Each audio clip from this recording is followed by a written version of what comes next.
The 2025 McDonald and Munro Speyside stages was well supported amongst the various classes. So let's catch up with the crews we haven't seen yet. The C1 class was reserved on this occasion for the MG3 Challenge cars, and they produced the best class battle of the weekend.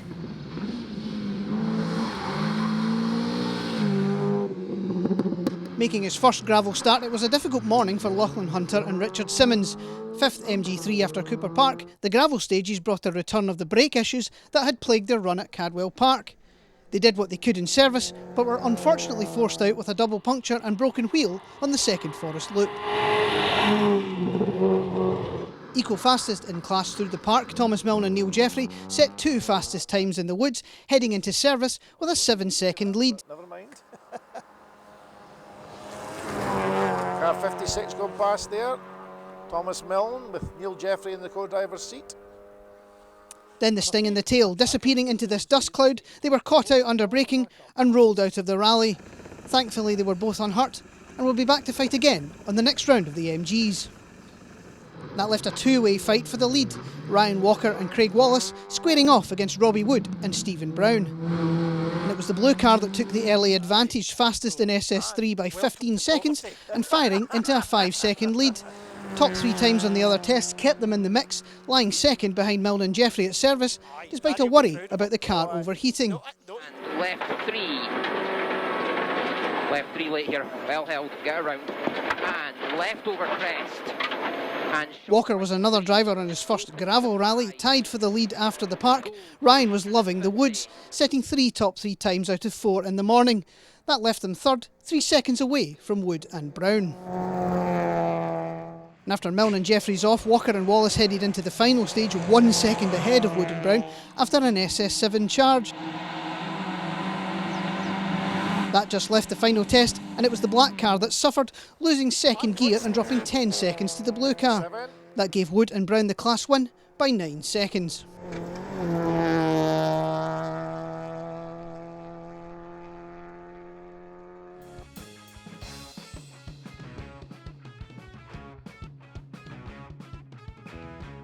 Cameron Murray and Wallace Henderson were making their first gravel start in their 106. They had taken some advice from Challengers champion Johnny Mackay and were looking quick, despite nearly throwing it all away in SS7.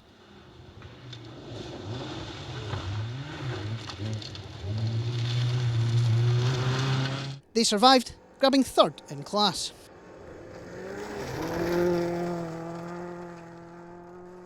Max Carty and Daniel Bauer were also making their gravel debut. The C2 crew were running strongly before being delayed with a puncture. Thankfully no damage was done, and they grabbed second in class and 60th overall.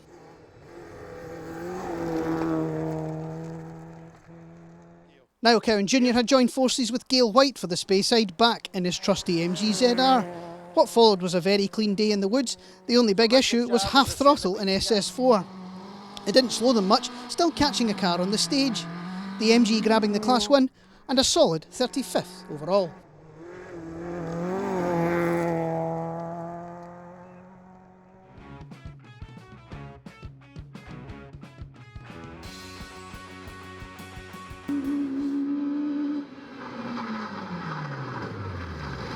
It was a very short day for Robert Tong and Graham Harris.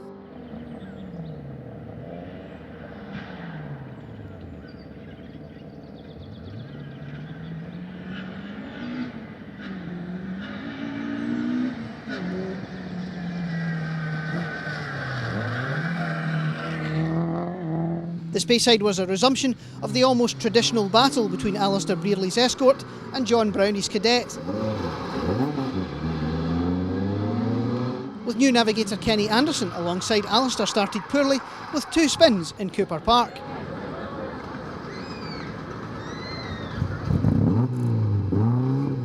That left him chasing John and regular navigator Gordon Ritchie in the morning, the 2 cars swapping times on the early gravel stages.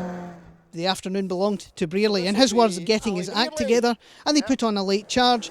The Escort eventually taking the class win by less than 30 seconds at the end of the day, ahead of the Cadet.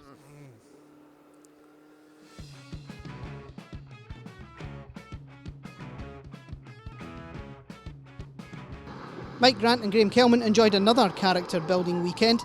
It started with a blown engine on the press day and was ramped up when Mike broke his thumb while changing to the backup unit. That didn't stop them starting the rally, but then Mike dislocated that same thumb when they went off in SS5. Officially retired, they carried on for the rest of the day and were awarded the McCombie Builders Clubman Spirit Award for their efforts.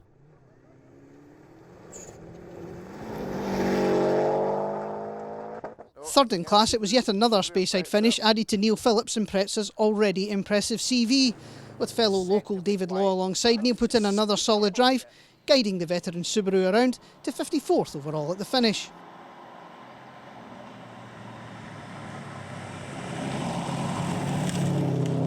Go on. 170, flat crest, 80. Left on crest, and left on crest right 1, 270. Turn short right 80 at the end. So it's a turn short right 80 at the end. Cameron Black and Duncan Don's 323 had been treated to more upgrades over the winter months, the car now a proper weapon. They were delayed with a broken alternator early on, which was sorted in service. They then survived a puncture in SS5 before another alternator failure in stage 7. Luckily, the Mazda's battery is strong and they managed to limp to second in class at the finish.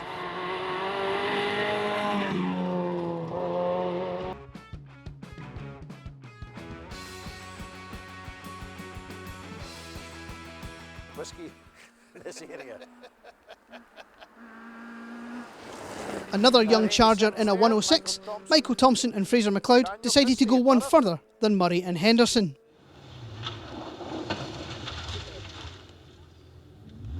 They got the car back out, but retired later in the stage.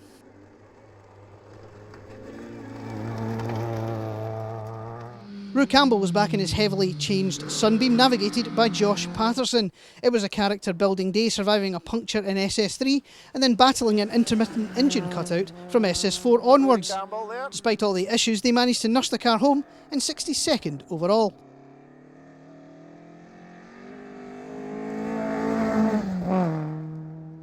Alan Scott and Shayna Archibald were absolutely flying in Alan's home forest.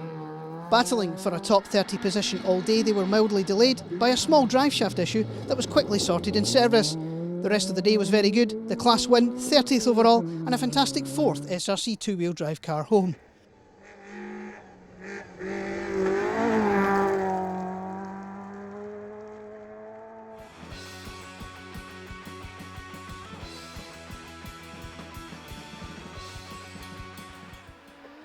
Owen McLeod.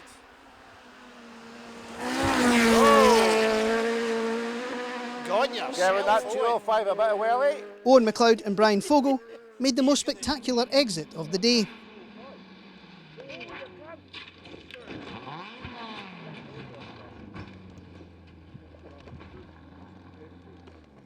They were taken to hospital for checks, but thankfully weren't seriously hurt.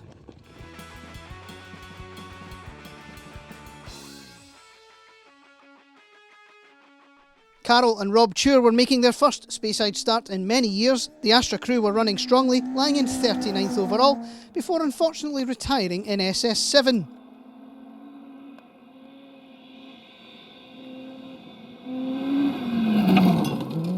Fletcher Faulkner and Ian Murray were making their gravel debut in the ex-Johnny Mackay Fiesta. Fletcher was learning all the time and they were getting quicker with each stage. There were a couple of big hits on the car, both the sump guard and the rear bumper showing some wear and tear, on the way to 57th overall.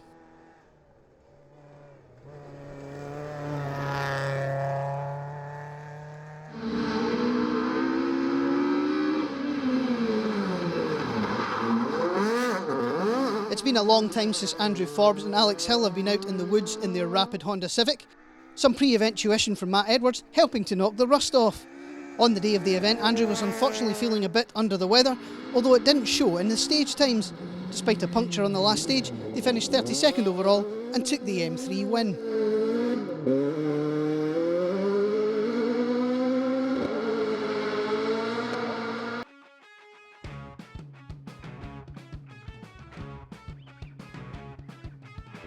It was a short day for Michael Phillip and Laura Dawson on their home event, sliding off the road in stage 3. Once dug out, they carried on in the practice rally to gain some more mileage. Craig Gibson was another driver new to gravel, joined by Ewan Lees in his glorious Mark I Escort. After clean runs through the first 3 stages, they managed a spin in SS4 as Craig began to push harder. The confidence continued to build, running well the rest of the day despite a puncture in stage 7. 40th overall and second in class was an excellent gravel debut.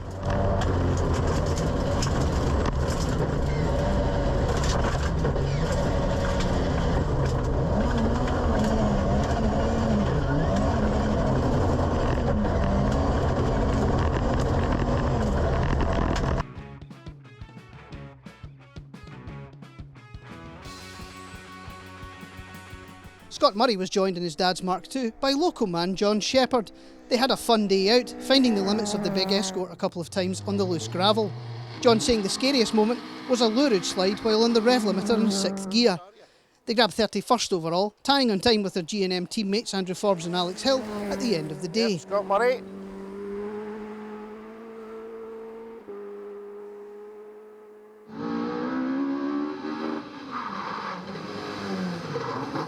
Gordon Morrison has had an excellent start to the season on the tarmac, fresh from a 2-wheel drive win on the Manx. Teaming up with Mike Dixon for the Speyside, Montana declared he was missing the power of his tarmac car through the 2 runs of Cooper Park. But once they were into the woods, they were right in the 2-wheel drive mix, running strongly all day on the way to 3rd 2-wheel drive and 29th overall.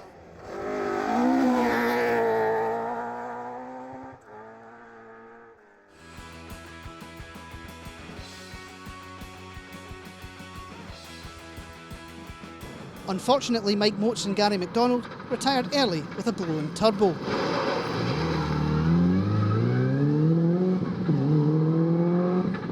Ian Baumgart and Sinclair Young were running strongly in the morning before they visited a ditch toward the end of SS5, the same one that had claimed Mike Grant.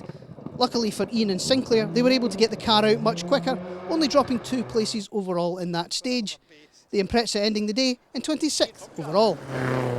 The aforementioned Ian Baumgart and Sinclair Young, another man that's done a lot of stage miles. Simon Hay and Callum Jaffrey were flying the flag for the older Evos on the Speyside. It was a clean day, Simon managing to be quick and staying out of trouble to grab 24th overall and 4th in Class M6. That also gave them 5th in the Challenger standings.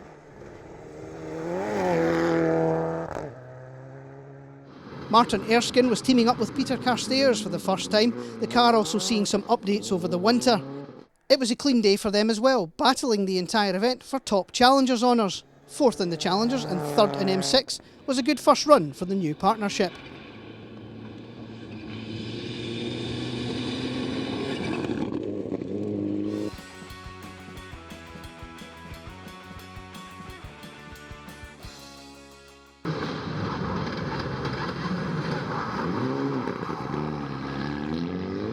Oran McDonald and Claire Fraser were back in the SRC as a team, the Orange Evo crew feeling distinctly rusty in the morning and spinning in SS3.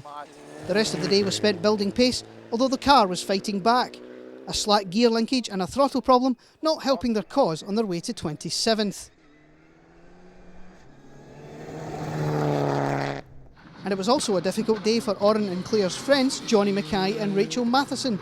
A split radiator hose in Cooper Park set the tone, and they then caught a turboless Ian Forgan and Chris Lees in SS4.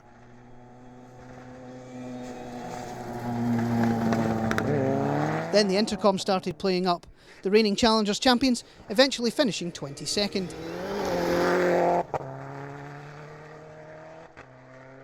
2025 had started in a big way for Keith Riddick, getting married shortly before the Speyside. On top of that, Scott Peacock had lent him his Evo 8 for Keith to make his 4-wheel drive debut. With sister Mary back in the hot seat, Keith got more and more comfortable with the car, totally different to his Super 1600 MG ZR. 19th overall and 3rd in class was a cracking result on their first 4-wheel drive outing.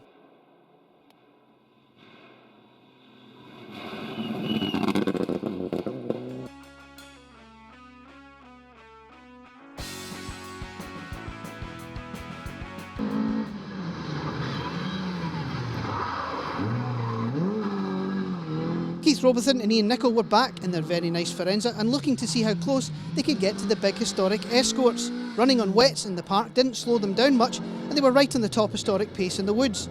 The rest of the day was very strong, and they grabbed 2nd historic car home in 36th overall. A solid result to start the season, with the car looking the sharpest it's ever been.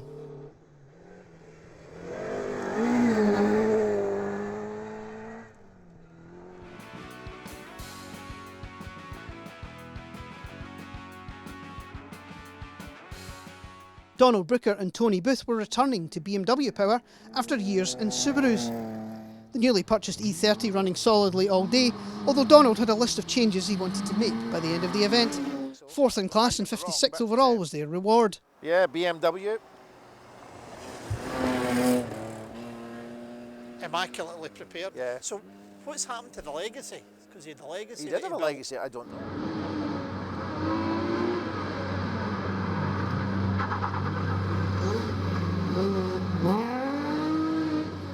Fellow E30 crew Ernie and Patricia Lee were almost 2 minutes up the road, but it had been a difficult day for them, finding the stages to be very hard on the car. 45th overall despite the difficulties was still a solid result.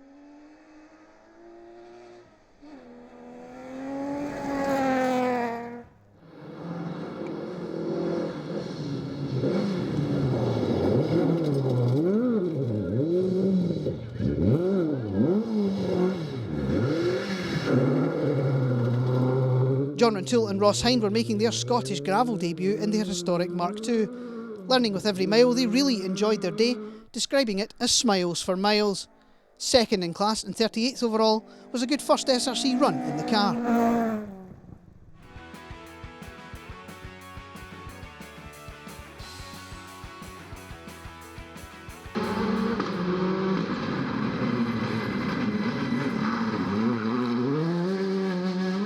Stuart Irvine was back in his i20 R5 after a break from rallying in 2024. With son Mark back in the hot seat, they started well in Cooper Park before the clutch started slipping in SS3. That was set to be sorted at second service, but the Hyundai crew slipped off the road in stage 5. No real damage was done, but they decided to call it a day once recovered. John Crawford's Cooper Park set the tone for his day.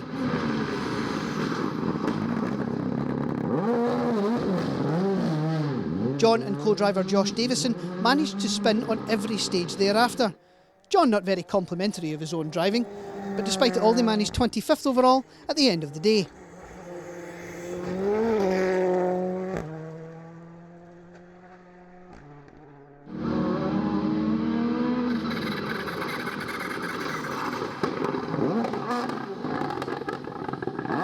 Bob Adamson was not only making his first SRC start in his newly acquired Polo, he was also teaming up with Nicky Addison for the first time.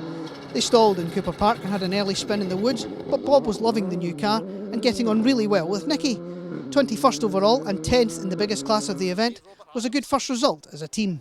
Nicky Addison here. Yep, Nicky Addison sitting with him. So